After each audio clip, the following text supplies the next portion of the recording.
I was in my hometown in Kerala, India. My family and I were visiting during the summer holidays, and we didn't know that we were going to be hit by floods the very same month. The rain started becoming heavier and heavier, and we soon started hearing cases of landslides and wrecked homes. Our area was still relatively safe.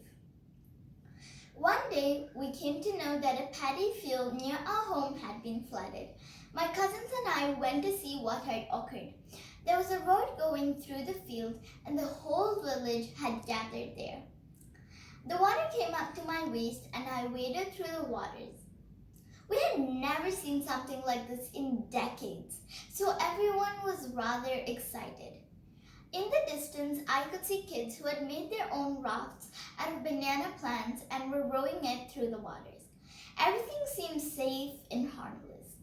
But things didn't go according to plan. The very next day, houses within 2 kilometers of our house had been flooded. There were houses with their entire first story drowned underwater. Furniture was damaged and food was spoiled. Throughout all of this, it was heartwarming to see everyone come together to pool resources and help people who had witnessed their lifelong savings go under the water. My uncles and father went to help people evacuate. Food was distributed among the village. It was truly a beautiful sight. 2 years later, here we all are, stronger than ever, and that is the beauty of resilience. Greetings to everyone gathered here today. Today, we are going through a pandemic, and today I'm reminded by the words of Khalil Gibran. Out of suffering have emerged the strongest souls, and that is indeed true. Today, I am going to speak about a potent word, resilience. Resilience is what gives the person the strength to cope with stress and hardship. Let us dive deeper into the meaning of this word.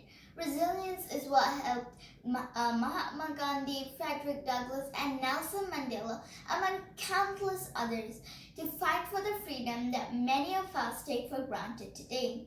Today, as we live in a world ravaged by a deadly pandemic, resilience has become a vital quality in both our personal and professional lives. If the world were not resilient during the pandemic, shattered would have been the world. Every one of us was resilient throughout the pandemic. All of us from every corner of the world came together and helped each other. We kept trying harder and harder, and now we have developed a vaccine that will hopefully help us end the pandemic. There is a story that I'm reminded of when I speak of resilience. Once upon a time, there lived a community of porcupines. One day, a blizzard hit, and it became very, very cold. All the porcupines huddled together to keep warm. As you all know, porcupines have very sharp quills. When the porcupines came close to each other, the quills began to hurt each other. Some porcupines were scathed and started to bleed, but despite the momentary pain, the porcupines stayed together. The next day, the blizzard went and all the porcupines survived. What would have happened if one of the porcupines refused to get hurt by others' quills and stayed away? They would have died from the cold. Now, I don't recommend that we huddle in groups during the pandemic. That would not be productive. Let us instead hold each other emotionally. We've all lost loved ones, lost opportunities, and been kept away from meeting with family. However, this too shall pass. And until then, let us keep each other safe and secure. Yes, it will get hard sometimes.